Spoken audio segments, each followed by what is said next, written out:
Your children are not your children.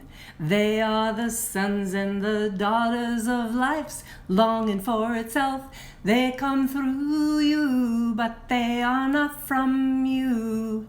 And though they are with you, they belong not to you.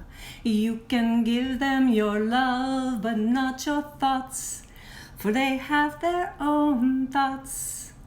You can house their bodies, but not their souls, for their souls dwell in a place of tomorrow that you cannot visit, not even in your dreams. You can strive to be like them, but you cannot make them just like you. Strive to be like them, but you cannot make them just like you. I've been singing that song in my head all day long since I had a conversation. I've been quiet all day because Seja, for the most part, has not been home, and nobody called me, which is great, because I woke up this morning thinking, it's so noisy in the hospital. Someone is always coming into your room and talking to you, and you hear the noise from the other rooms and from the corridor. And I just realized this morning, that's something I'm gonna miss, is the quiet of my own home and my practice of being quiet. I usually don't speak before 10 o'clock in the morning. That has been a practice of mine for so many years. One that, I'm at a stage in my life that is fairly convenient. And it's a choice. I'll sometimes have minor communication, but Seja's pretty quiet in the morning too, and we don't need to speak, even though we're roommates, and we might have little minor conversations, but we're pretty quiet, and I stay very quiet very intentionally. And it's like when I'm in the hospital, I have to start, like often I'm woken up by 6 o'clock in the morning for blood work and then vitals, and so I'm not able to keep that practice as true as I like to. A lot more conversations happen in my day in those kinds of situations and settings. So yeah, I woke up thinking, I'm just gonna soak in the silence today.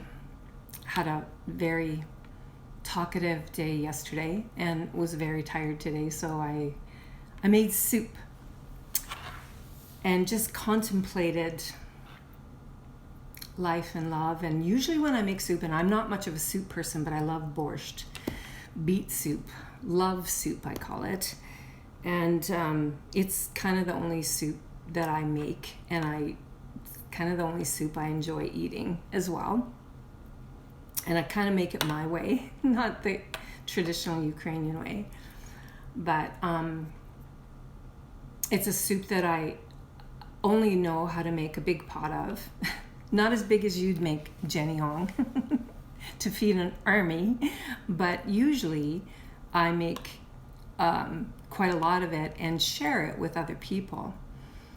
I'm motivated to cook for other people, and I had this idea that I might enjoy my own soup. I love eating my own cooking. I love the way I cook, and I love the intention with which I prepare food, usually in silence and with mantra and very intentional preparation and stirring a lot of love in. And I thought, why not put as much love as I can into this soup for myself, like to feed my body, to fuel my body, to love myself, and prepare, lovingly prepare food for my own body. and Jenny brought me some little containers that I'm gonna puree it and then freeze it, because I'm anticipating one of the side effects that I might experience are mouth sores from the high dose chemo, and I've been prepared for that by my transplant team, that there might be some days in there where I don't feel like eating. And smoothies are one thing, but I thought I might enjoy something warming and really nourishing with all those vegetables in it. So I'm gonna puree the soup and freeze it, and so Seja can bring me soup if I feel like it. They have a lot of creamed soups in the hospital. I don't like creamed soups very much, and I like stewy soups. So anyways, that's what I did today.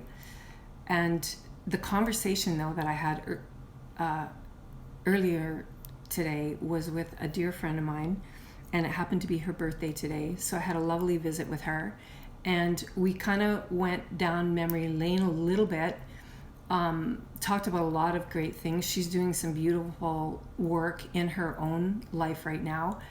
And that song, so her name's Anne, and she's a Unitarian minister. And one of the, some people find this hard to believe, because folks perceive me to be someone who speaks easily in front of others and has a clear voice. But I for most of my, for a good chunk of my life, I did not have the confidence to speak, and nor the practice of speaking. And Anne is a Unitarian minister, and it was when I was a member of the Unitarian congregation that I started to find my voice.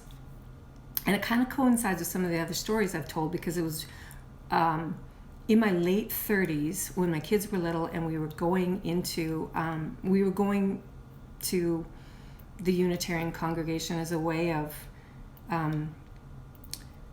just introducing our kids to the concept of the world's religions, and giving, the Unitarian is great for educating their kids. I really love their childhood education program, where they give an education on all the world's religions, and so the young people get to explore all kinds of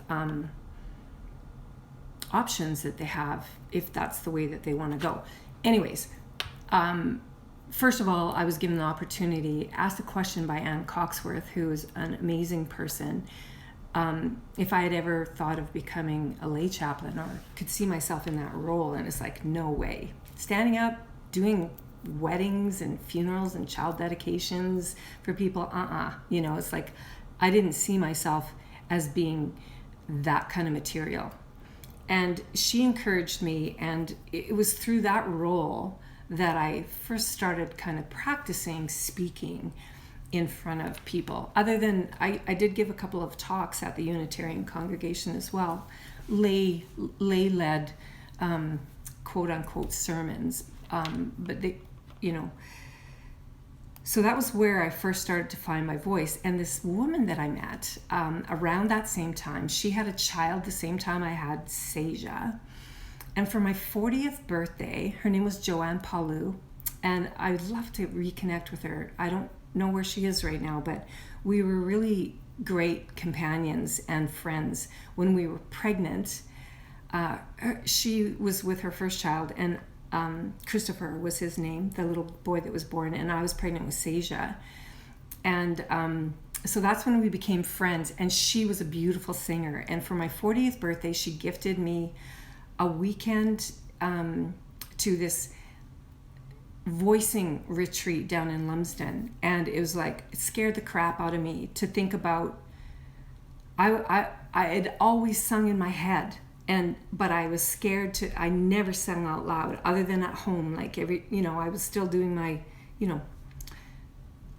singing in the shower, singing around the kids. Like I was always breaking into song, but to sing in public, I had never done that.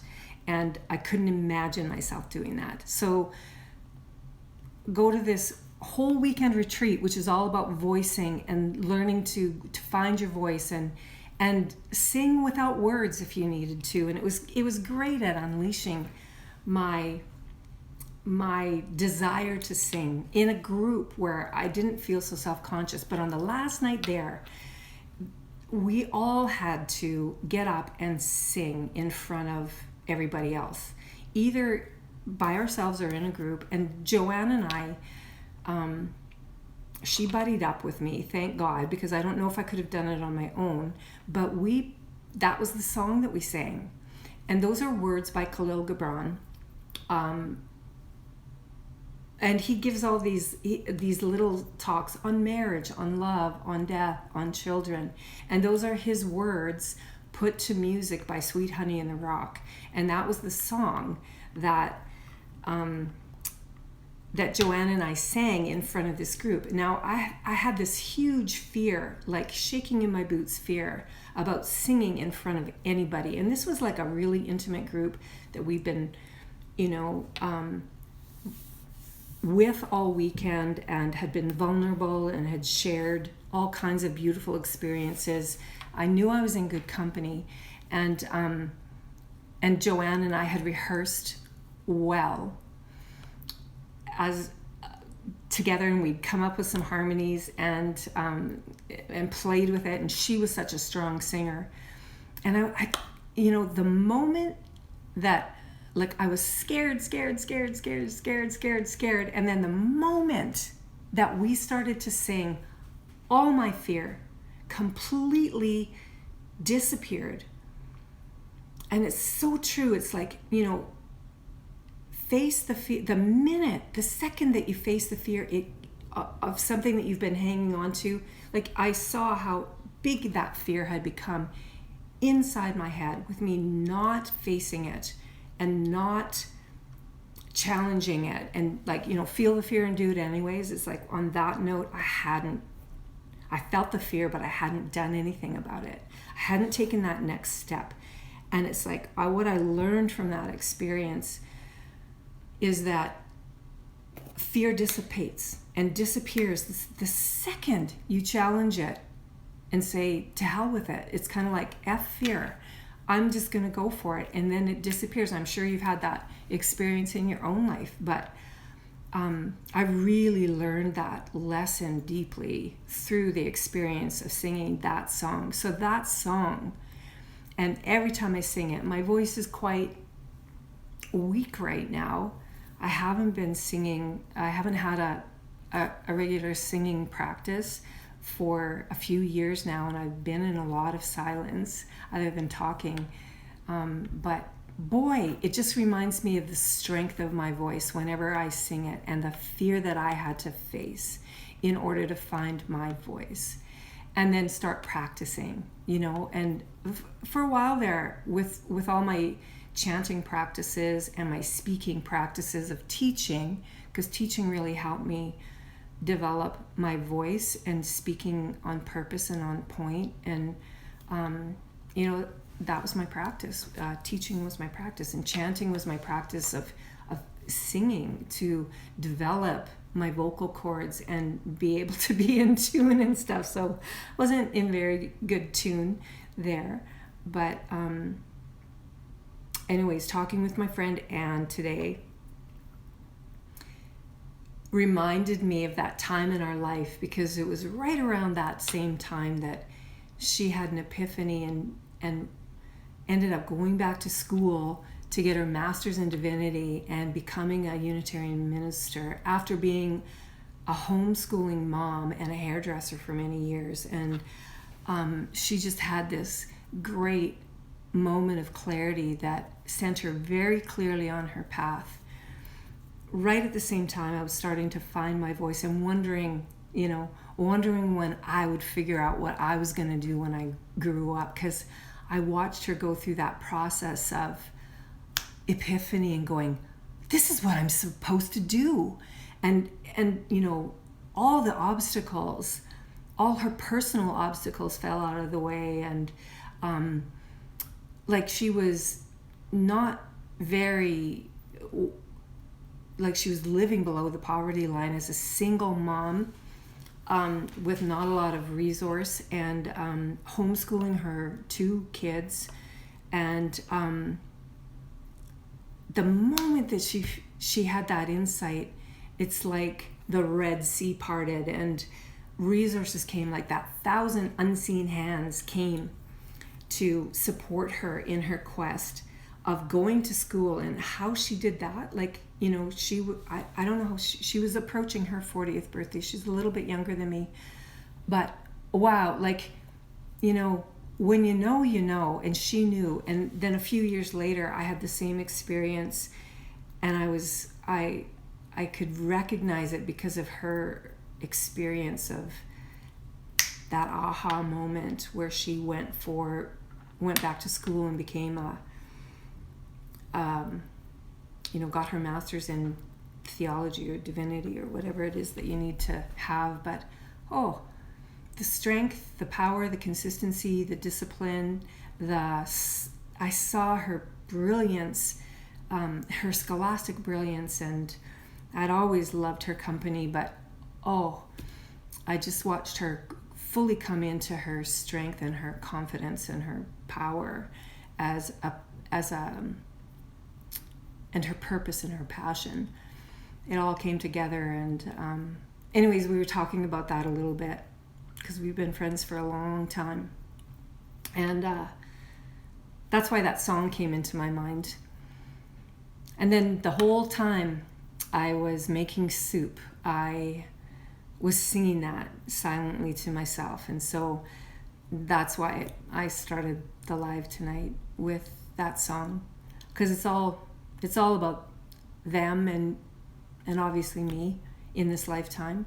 Me being the best mom I could be was my first motivation for moving towards personal development, for making the changes in my life that I needed to make before they were born, with my diet, to clearing my emotional baggage, and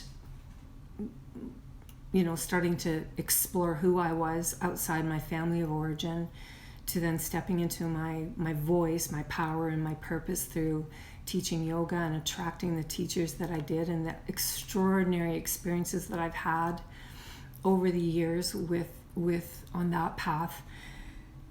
And it kind of all goes, you know, everything's so divinely choreographed when you look back on your life. And I think if we can all just stay in that place of trust, of unfolding, that organic unfolding of our lives, and allow you know, a little bit of space to listen in and stay connected and pay attention, then all of our lives, if we look at them, are unfolding in that perfect way, even though it's not what we had planned. Like if someone had told me in my 20s that I was going to marry people, bury people, do child dedication services, be a lay chaplain, move on to become a yoga instructor, I would have told them, you're crazy.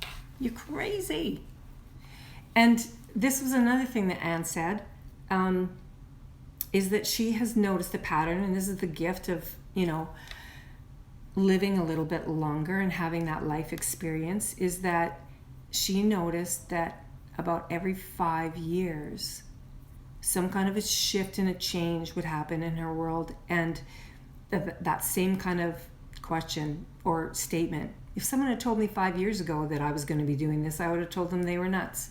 So take a look at your own life and go, what was your mindset 5 years ago? And could you even conceive of what you're doing right now, or the situation that you're in right now, good, bad, or ugly? Probably not, right? It's like just another way of staying open to the divine choreography. Like just be ready for what comes, and let love lead you, let life lead you in the dance. And then, you know, the whole love soup theme, I just want to make this little note about, sorry, I've been on my feet a lot, so I'm like going from side to side because I'm my feet are sore from standing and cooking. My mom lived in Selkirk, Manitoba, and she had MS, and so I'm always so grateful for her. She had the best neighbors, and of course both of my brothers lived there. My sister didn't live close by, so I was very grateful for people who cared for my mom, because I didn't live there and she wouldn't move here. I would have loved to have moved my mom to Saskatoon, built like a mother-in-law suite, and so that I could care for her and cook for her and like just have her more in my life. But she loved her life. She loved her life in Selkirk. That's where all her friends were. And she would joke and say, well, if you want to move 20 of my friends with me, then I'll come. But she just wouldn't entertain the idea. So I was grateful for the people who cared for her. And she had these amazing neighbors. And one of her neighbors, and I knew them too because I lived on that street. My parents lived on the same street in 3 different houses their whole life that they were living in Selkirk. A small house, a medium house, and a big house. So they started out in the medium-sized house, and as kids got older, they moved into the big house. And then when they were living in the big house, they bought the little house and rented it out in preparation for when all of us kids were gone and they wouldn't need a big house anymore. So that's, anyways, I knew their neighbors, and Jake and Helen Weeb were their name, and he was a minister, and whenever either one of them made soup, they would share it with each other, because who needs a whole pot of soup? And I just loved, and they called it Love Soup.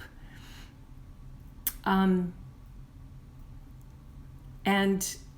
I mean, Jake and Helen were these beautiful people, and I loved that they lived next door to Mom and that they started this tradition of making soup and sharing it with her, and then she would do the same back to them, and they would feed each other in so many ways. But I often, like, one of my first goals for writing a book was to produce a cookbook. And that goal was like write a cookbook by the time I'm 40, and I never did. But I loved cooking, and I look back on my vegan recipes and my vegetarian recipes and cookbooks out there. I don't think I need to write a cookbook, but I am going to compile my recipes and make sure that the girls, that I pass down the recipes that I've made. I did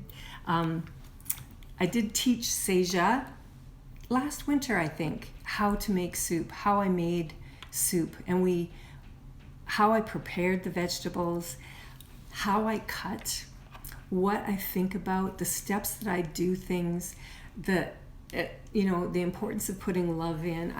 I just kind of spent an afternoon with her and passed along my methodology.